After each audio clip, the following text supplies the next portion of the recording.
മഹാലക്ഷ്മി സീരിയലിൻ്റെ പുതിയൊരു എപ്പിസോഡിൻ്റെ പ്രമുഖ വിശേഷങ്ങളിലേക്ക് എല്ലാവർക്കും സ്വാഗതം. അങ്ങനെ നമ്മളുടെ ഉണ്ണിയാണെങ്കിൽ കണ്ണനും മഹാലക്ഷ്മിയും തമ്മിൽ തെറ്റിപ്പിരിഞ്ഞിട്ടൊന്നുമില്ല.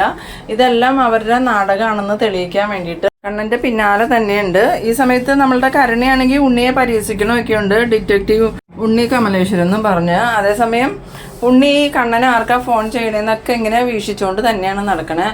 എന്നിട്ട് ദുർഗയോട് ഈ കരുണ പറയുന്നുണ്ട്, അമ്മേ ഇപ്പോൾ ഉണ്ണിയേട്ടനാണെങ്കിൽ കണ്ണേട്ടനെ സംശയിച്ചുകൊണ്ട് നടക്കാം. കണ്ണേട്ടൻ നമുക്ക് വേണ്ടി ഇത്രയൊക്കെ കാര്യങ്ങൾ ചെയ്തു തന്നിട്ടും ഇങ്ങേർക്ക് കണ്ണേട്ടനെ സംശയമാണെന്ന് പറയുമ്പം ദുർഗ പറയുന്നുണ്ട്, എന്താടാ മോനെ നീ കാണിക്കണേ? കണ്ണനിപ്പോൾ നമ്മുടെ കൂടെ തന്നെയുണ്ട്. ഈ സമയത്ത് നീ എങ്ങനെയെങ്കിലും കണ്ണനോട് സ്നേഹത്തിൽ നിന്ന് എന്തെങ്കിലുമൊക്കെ സ്വത്തുക്കൾ കണ്ണൻ്റെ ഇന്ന് എഴുതി വാങ്ങാൻ നോക്ക്. അല്ലാതെ നീ അവനെ സംശയിച്ചുകൊണ്ട് നടക്കാതെ. ഇനി നീ അവനെ സംശയിച്ച് നടക്കാനെങ്ങാനും അവനക്ക് തോന്നിയാൽ അവനക്ക് നിന്നോട് വീണ്ടും ദേഷ്യമാവും കേട്ടോ. ഇപ്പം ആ മഹാലക്ഷ്മി പോയത് കൊണ്ടുള്ള സ്നേഹം മാത്രമേ ഉള്ളൂ, അല്ലാതെ അവൻ്റെ ഉള്ളിൽ നിന്നോട് വലിയ സ്നേഹമൊന്നുമില്ല. അത് നിനക്കും അറിയാം, ഞങ്ങൾക്കും അറിയാം. ഇപ്പം തന്നെ കണ്ടില്ലേ, കരുണമോൾക്ക് ഡ്രസ്സും അതുപോലെ നെക്ലസും പിന്നെ കരുണമോളുടെ അച്ഛനും മുത്തശ്ശിക്കും ഉള്ള ഡ്രസ്സെല്ലാം കണ്ണൻ തന്നെയല്ലേ വാങ്ങിക്കൊടുത്തതെന്ന് പറയുമ്പം ഉണ്ണി പറയുന്നുണ്ട്, ഇനിയിപ്പോൾ അവർക്കും ഇതുപോലെ തന്നെ വാങ്ങി കൊടുത്തിട്ടുണ്ടോയെന്ന് ആർക്കറിയാമെന്ന് പറയുമ്പം കരുണ പറയുന്നുണ്ട്, പിന്നെ അതൊരിക്കലും കണ്ണേട്ടൻ ചെയ്യില്ല. സ്വന്തം ഭാര്യ ഭർത്താവിനെ ചതിച്ചു കഴിഞ്ഞാൽ ആ ഭാര്യയെ സ്നേഹിക്കാനൊന്നും ഒരു ഭർത്താവിനും കഴിയില്ല. അതുകൊണ്ട് നിങ്ങളിനി അതും പറഞ്ഞ് കണ്ണേട്ടൻ്റെ പുറകെ സംശയിച്ച് നടക്കണ്ടെന്ന്. ആ സമയം ദുർഗയും പറയുന്നുണ്ട്, അത് കരുണമോള് പറഞ്ഞത് നേരെ. കണ്ണനെ ചതിച്ച മഹാലക്ഷ്മിയെ ഒരിക്കലും സ്നേഹിക്കാനോ അംഗീകരിക്കാനോ കണ്ണന് കഴിയില്ല. അന്നേരം ഉണ്ണി വീണ്ടും പറയുന്നുണ്ട്, അതൊക്കെ നിങ്ങളുടെ വെറും തോന്നൽ മാത്രം. നിങ്ങളുടെ തോന്നലൊക്കെ തെറ്റായിരുന്നു എന്ന് ഞാനിപ്പോൾ തെളിയിച്ചു തരാം. എന്തായാലും അതിന് വിഷു വിട്ടു പോവില്ല, വിഷുവിനുള്ളിൽ ഞാനത് തെളിയിക്കുമെന്ന് പറയുമ്പോൾ കാരണം പറയുന്നുണ്ട്, എന്തായാലും ഉണ്ണിയേട്ടൻ്റെ തലയ്ക്ക് എന്തോ കുഴപ്പമുണ്ടെന്നുള്ള കാര്യം എനിക്ക് ഉറപ്പായി. ഇങ്ങേരുടെ തലയുടെ 2-3 പിരി ലൂസായി കിടക്കെങ്ങാണ്ട, അല്ലെങ്കിൽ പിന്നെ ഇങ്ങനെ പറയില്ലല്ലോ. കുറച്ച് ദിവസമായി വിഷുവിന് മുമ്പ് തെളിയിക്കുമെന്നും പറഞ്ഞ് തുടങ്ങിയിട്ട്. എന്തായാലും ഇനിയിപ്പോൾ നാളെ രാവിലെ വിഷു അല്ലേ, അതിനു മുമ്പ് അപ്പം നിങ്ങൾ തെളിയിക്കുമെന്ന് വയ്ക്കുമ്പം നാളെ ഞാനിത് എന്തായാലും തെളിയിച്ചിരിക്കുമെന്നും പറഞ്ഞുകൊണ്ട് ഉണ്ണി ദേഷ്യപ്പെട്ടുകൊണ്ട് അങ്ങോട്ട് പോകുന്നുണ്ട്. ഉണ്ണി പോയി കഴിഞ്ഞതും ഈ കരുണയാണ് ഈ ദുർഗയോട് പറയുന്നുണ്ട്, എല്ലാ പ്രാവശ്യവും മഹാലക്ഷ്മി അല്ലേ വിഷുക്കണി ഒരുക്കണത്, ഈ പ്രാവശ്യത്തെ കണി അതിലും ഗംഭീരമായിരിക്കും. കണ്ണേട്ടൻ ഈ കണി കണ്ട് ഞെട്ടിപ്പോണെന്ന്. അന്നേരം ദുർഗ പറയുന്നുണ്ട്, എന്തായാലും അവളിവിടുന്ന് പോയല്ലോ, അത് തന്നെ മഹാഭാഗ്യം. ഇനിയിപ്പോൾ അവിടെ അനന്തുവിൻ്റെ വീട്ടിലും അവളായിരിക്കും കണി ഒരുക്കണേന്നൊക്കെ പറയുന്നുണ്ട് കേട്ടോ. ഈ സമയത്താണ് നമ്മളുടെ അനന്തു ഈ കണ്ണൻ്റെ വാട്സപ്പിലേക്ക് ഈ കണി ഒരുക്കിയേക്കണേൻ്റെ ഫോട്ടോ ഇട്ട് കൊടുക്കുന്നത്.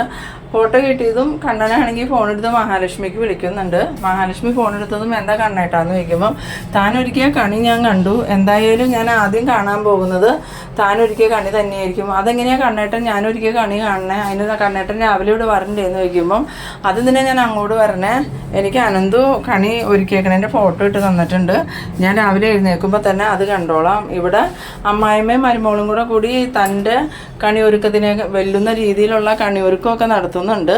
അവർ വിചാരിച്ചിരിക്കുന്നത് ഞാൻ അവർ ഒരുക്കണ കണി കണ്ട് സന്തോഷിക്കുന്ന. അവർക്കറിയില്ലല്ലോ ഞാൻ തൻ്റെ കണി ആദ്യം കാണാൻ പോണേന്ന്. ആ സമയം മഹാലക്ഷ്മി പറയുന്നുണ്ട്, നമുക്ക് എന്തായാലും ഈ നാടകം ഒന്ന് അവസാനിപ്പിച്ചാലോ കണ്ണേട്ടൻ, മടുത്തു, എനിക്കിങ്ങനെ കണ്ണേട്ടനെ പിരിഞ്ഞു നിൽക്കാൻ പറ്റില്ല. ഇതേ സമയം നമ്മളുടെ ഉണ്ണിയാണെങ്കിൽ കണ്ണൻ്റെ റൂമിൻ്റെ പുറത്ത് വന്ന് നിൽക്കുന്നുണ്ട്.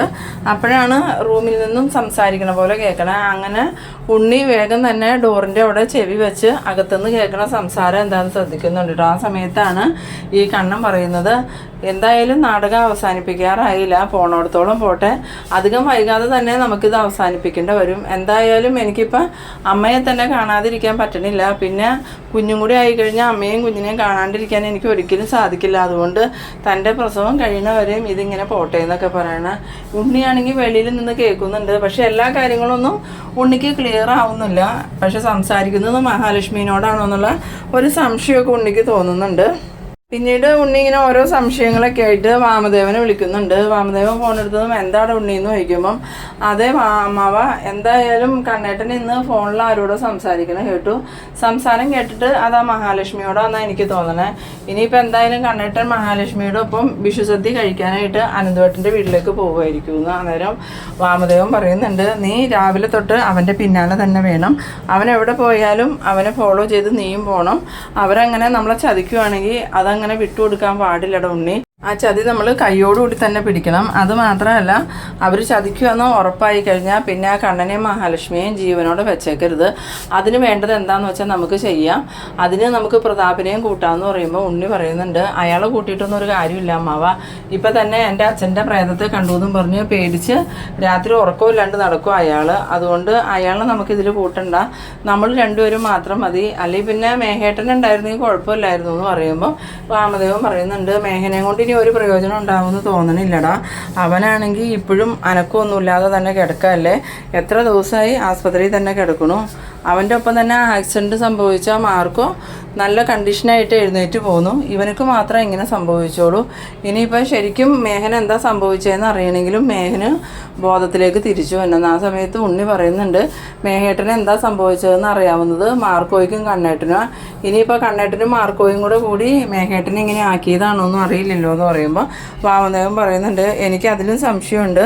മാർക്കോയിനെ ആസ്പത്രിയിൽ എത്തിച്ചിട്ട് പിന്നെയും ഒരുപാട് സമയം കഴിഞ്ഞാൽ മേഘനെ ആസ്പത്രിയിൽ എത്തിച്ചത്. മേഘൻ മാർക്കോയുടെ ബൈക്കിലേക്ക് കാർ ഓടിച്ച് കയറ്റുന്ന സമയത്ത് മേഘൻ്റെ ഒപ്പം കണ്ണൻ ഉണ്ടായിരുന്നു. അപ്പോൾ പിന്നെ മാർക്കോയെ ആരാ ആസ്പത്രിയിൽ കൊണ്ടുപോയേ? മേഘനെ ആസ്പത്രിയിൽ കൊണ്ടുപോകാൻ വൈകിയത് എന്താ? അതുമാത്രമല്ല, കണ്ണൻ നമ്മളെ ആരെയും വിളിച്ച് ഈ വിവരം പറഞ്ഞുമില്ല. ഇതിൻ്റെ ഉള്ളിലൊക്കെ എന്തൊക്കെയോ കളികൾ നടക്കുന്നുണ്ട് അമ്മാവെന്ന് പറയുമ്പോൾ ഈ വാമദേവൻ പറയുന്നുണ്ട്, അത് നീ പറഞ്ഞത് നേരാ. ഇനിയിപ്പോൾ കണ്ണനും മാർക്കോയും കൂടി ചേർന്ന് എൻ്റെ മേഘനെ ചതിച്ചതാണോടെ ഉണ്ണിയെന്ന് ചോദിക്കുമ്പോൾ അതിനുള്ള എല്ലാ ഉത്തരവും നാളെ വിഷു തീരുന്നതിന് മുമ്പായിട്ട് ഞാൻ നിങ്ങളുടെ മുമ്പിലെത്തിക്കും. അതിന് വേണ്ടിയിട്ടാണ് ഞാനിപ്പോൾ നടക്കണേ. അത് കരുണയോട് പറഞ്ഞാൽ കരുണയ്ക്ക് മനസ്സിലാവണില്ല. അവൾ എന്നെ പരിഹസിച്ചുകൊണ്ടിരിക്കുകയാണ്. ഇതൊക്കെ കേട്ടുകൊണ്ട് നമ്മളുടെ കരുണ അങ്ങോട്ട് വരുന്നുണ്ട്. ഇതേസമയം നമ്മളുടെ മഹാലക്ഷ്മി ആണെങ്കിൽ കണ്ണനോട് ചോദിക്കുന്നുണ്ട്, കണ്ണേട്ട നാളെ വിഷുസദ്യ കഴിക്കാനായിട്ട് കണ്ണേട്ടൻ അനന്തേട്ടൻ്റെ വീട്ടിലേക്ക് വരുമെന്ന് ചോദിക്കുമ്പം ഞാൻ എന്തായാലും വരും. എൻ്റെ ഭാര്യയുടെ ഒപ്പം ഇരുന്ന് എനിക്ക് ഭക്ഷണം കഴിക്കണം. അതെങ്ങനെയാണ് കണ്ണേട്ട അവിടുന്ന് പോരണേ? അവിടുന്ന് വരുമ്പോൾ എല്ലാവരും സംശയിക്കില്ലേ എന്ന് ചോദിക്കുമ്പോൾ അത് എന്തെങ്കിലും ഒരു വഴി കണ്ടെത്തണം. നേരം വെളുക്കട്ടെ, ഞാൻ എന്തെങ്കിലും ഒരു മാർഗം കണ്ടെത്താം. എന്തായാലും ഞാൻ ഊണ് കഴിക്കാൻ അവിടെ ഉണ്ടാവുമെന്ന്. പിന്നീട് കരുണേനെയും ഉണ്ണീനെയാണ് കാണിക്കുന്നത്. കാരണം ചോദിക്കുന്നുണ്ട്, നിങ്ങളുടെ സംശയം ഇതുവരെ തീർന്നില്ലേ? ഇപ്പം നിങ്ങളുടെ കൂടെ അമ്മാവനും ഉണ്ടെന്ന് തോന്നണമല്ലോ എന്ന് പറയുമ്പം നിനക്ക് എന്താ കരുണേ? നീ എന്തറിഞ്ഞിട്ട് ഇങ്ങനെ സംസാരിക്കണേ? അമ്മാവനോട് കാര്യങ്ങൾ പറഞ്ഞപ്പോൾ അമ്മാവനക്ക് മനസ്സിലായി, നിനക്ക് മാത്രം എന്താ മനസ്സിലാവാത്ത? നീ ഇപ്പോഴും എന്തിനാ കണ്ണേട്ടനെ സപ്പോർട്ട് ചെയ്തുകൊണ്ട് നടക്കണേ? നിനക്ക് എന്താ കണ്ണേട്ടനോട് ഇപ്പോൾ ഇത്ര വലിയ താല്പര്യം എന്ന് ചോദിക്കുമ്പോൾ അത് നിങ്ങൾക്ക് അറിയില്ലേ, ഒരു പെൺകുട്ടിക്ക് അവളുടെ ഇഷ്ടത്തിനുള്ള ഡ്രസ്സും സ്വർണവും അതുപോലെ എല്ലാ കാര്യങ്ങളും കിട്ടുമ്പോഴാണ് സന്തോഷം ഉണ്ടാവണേ. വിവാഹം കഴിഞ്ഞിട്ട് ഇത്രയും ദിവസമായെങ്കിലും നിങ്ങൾ ഒരിക്കലും എൻ്റെ ഇഷ്ടത്തിനനുസരിച്ച് ഒന്നും എനിക്ക് ചെയ്തു തന്നിട്ടില്ല. അഥവാ ഞാൻ എന്തെങ്കിലും ആവശ്യപ്പെട്ടാൽ തന്നെ നിങ്ങൾ ഏറ്റവും വില കുറഞ്ഞ സാധനങ്ങൾ എനിക്ക് കൊണ്ടുവന്ന് തരാറുള്ളൂ. ഇപ്പോൾ കണ്ണേട്ടൻ അങ്ങനെയൊന്നുമല്ല. മഹാലക്ഷ്മിയായിട്ട് പിരിഞ്ഞതിന് ശേഷം കണ്ണേട്ടൻ എനിക്ക് ഇഷ്ടമുള്ള ഡ്രസ്സും ആഭരണങ്ങളും എല്ലാം വാങ്ങിത്തരുന്നുണ്ട്. ഇപ്പോൾ തന്നെ കണ്ടില്ലേ, വിഷുവിന് എനിക്ക് കണ്ണേട്ടൻ ഡ്രസ്സ് വാങ്ങി തന്നു. എനിക്ക് മാത്രമല്ല, എൻ്റെ അച്ഛനും മുത്തശ്ശിക്കും അതുപോലെ എനിക്ക് നല്ല വിലപിടിപ്പുള്ള നെക്ലസും വാങ്ങി തന്നു. നിങ്ങളാണെങ്കിലോ കണ്ണേട്ടൻ വാങ്ങി തന്നത് കൊണ്ട് നിങ്ങൾ പിന്നെ എനിക്കൊന്നും വാങ്ങി തന്നിട്ടില്ല. അതുകൊണ്ട് തന്നെ കണ്ണേട്ടൻ എൻ്റെ ഇഷ്ടത്തിനെല്ലാം വാങ്ങി തരുമ്പോൾ എനിക്ക് നിങ്ങളുടെ ഏട്ടനെ വലിയ ഇഷ്ടമാണ്. എനിക്ക് കണ്ണേട്ടനോട് ഭയങ്കര ഇഷ്ടം തോന്നുകയെന്നൊക്കെ പറയുമ്പോൾ ഉണ്ണിക്കാണെങ്കിൽ ഇങ്ങനെ ആകെ ദേഷ്യം വരുന്നുണ്ട്. എന്നിട്ട് ഉണ്ണി പറയുന്നുണ്ട്, നീ എന്തൊക്കെ മണ്ടത്തര ഈ കാരനെ പറയുന്നത്? കണ്ണേട്ടൻ സാധനങ്ങൾ വാങ്ങി തന്നു എന്നും പറഞ്ഞ് നിനക്ക് കണ്ണേട്ടനോടാണോ ഇഷ്ടം? അപ്പം നിൻ്റെ ഭർത്താവായ എന്നോട് നിനക്ക് ഇഷ്ടമില്ലേ എന്ന് ചോദിക്കുമ്പം നിങ്ങൾ ഭർത്താവാന്ന് പറയാൻ തന്നെ എനിക്ക് നാണക്കേടാ. കണ്ണേട്ടനൊക്കെ അയോഗ്യനായ മനുഷ്യൻ. എന്തായാലും വീൽ ചെയറിലാണെന്നുള്ളൊരു കുഴപ്പം മാത്രമേ അയാൾക്കുള്ളൂ, വേറൊരു കുഴപ്പമില്ല. എല്ലാം കൊണ്ടും അയാൾ യോഗ്യനാന്ന് പറയുമ്പം ഉണ്ണിക്കാണെങ്കിൽ ദേഷ്യം വന്നിട്ട് ഉണ്ണി അവിടെ നിന്ന് എഴുന്നേറ്റ് പോകുന്നുണ്ട്. ആ സമയം കരുണ പറയുന്നുണ്ട്, കാര്യം പറയുമ്പോൾ ഉണ്ണിയേട്ടന് ദേഷ്യം വന്നിട്ടൊന്നും കാര്യമില്ല. നിങ്ങൾ എൻ്റെ അച്ഛനും അമ്മയും എപ്പോഴും പറയുന്നത് ഉണ്ണീന്നല്ല, ശരിക്കും നിങ്ങളൊരു മണ്ണുണ്ണിയാന്ന് തന്നെയാണ്. എനിക്കും അത് മനസ്സിലായിട്ടുണ്ട്. പിന്നെ ഓരോ ദിവസം ചെല്ലുന്തോറും നിങ്ങൾ മണ്ണുണ്ണിയാന്നുള്ള കാര്യം തെളിയിച്ചുകൊണ്ടിരിക്കുമല്ലേ എന്ന്. പിന്നീട് കാണിക്കുന്നത് നമ്മളുടെ പ്രതാപനെയാണ്. പ്രതാപൻ്റെ അമ്മയോട് പറയുന്നുണ്ട്, അമ്മ ഇന്നെന്തായാലും അമ്മ എൻ്റെ കൂടെ എൻ്റെ റൂമിൽ കിടക്കുന്നത്. ആ സമയത്ത് പ്രതാപൻ്റെ അമ്മ പറയുന്നുണ്ട്, ആ എന്തിനാണ് പ്രതാപ ഞാൻ നിൻ്റെ കൂടെ നിൻ്റെ റൂമിൽ കിടക്കണേ? എന്തായാലും നാളെ വിഷു അല്ലേ, കണി കാണാൻ നിന്നെ ഞാൻ വിളിക്കാൻ വരാമെന്ന് പറയുമ്പം എൻ്റെ അമ്മ രാത്രി ഉറങ്ങിയിട്ട് വേണ്ടേ രാവിലെ കണി കാണാൻ എണീക്കാൻ. എന്തായാലും എനിക്ക് പേടിയായിട്ട് ഉറങ്ങാനേ പറ്റണില്ല. അമ്മ എൻ്റെ റൂമിൽ കിടക്കുക, ഇല്ലെങ്കിൽ ഞാൻ അമ്മയുടെ റൂമിൽ വന്ന് കിടക്കാം. ആ സമയത്ത് പ്രതാപൻ്റെ അമ്മ പറയുന്നുണ്ട്, അതൊന്നും വേണ്ട, നീ ഇവിടെ തന്നെ കിടന്നോ, ഒരു പ്രശ്നവും ഉണ്ടാവില്ല. നാളെ എന്തായാലും വിഷുവായിട്ട് പ്രേതങ്ങളൊന്നും വരൂല. അങ്ങനെ പ്രതാപൻ്റെ അമ്മ അങ്ങോട്ട് പോകുന്നുണ്ട്. പ്രതാപൻ കിടന്ന് ഉറങ്ങിയതും ഈ വിശ്വനാഥൻ വന്ന് പ്രതാപനെ വിളിച്ചെഴുന്നേൽപ്പിക്കുന്നതായിട്ട് പ്രതാപൻ സ്വപ്നം കാണുന്നുണ്ട്. അങ്ങനെ പ്രതാപനാണെങ്കിൽ എഴുന്നേറ്റ് തനിയെ പോയി വാതിൽ തുറന്ന് പുറത്തേക്ക് ഇറങ്ങി പോകുന്നുണ്ട്. ഈ സമയത്ത് വാതിലിൻ്റെ സൗണ്ട് കേട്ടതും ഈ പ്രതാപൻ്റെ അമ്മയാണെങ്കിൽ എഴുന്നേറ്റ് വന്ന് നോക്കുമ്പോൾ വാതിൽ തുറന്ന് കിടക്കണം കാണുന്നുണ്ട്. ആ സമയത്ത് അവർക്ക് ഭയങ്കര പേടിയാവുന്നുണ്ട്. ഇന്നും ഇവൻ വാതിൽ തുറന്ന് ഇറങ്ങിപ്പോയോ ഭഗവാനെ എന്നൊക്കെ പറഞ്ഞുകൊണ്ട് വേഗം തന്നെ ഓടിച്ചെന്ന് പ്രതാപൻ്റെ റൂമിൽ നോക്കുമ്പം പ്രതാപൻ്റെ റൂമിൻ്റെ വാതിൽ തുറന്ന് കിടക്കുന്നുണ്ട്. അകത്ത് കയറി നോക്കിയിട്ട് ആരെയും കാണുന്നില്ല.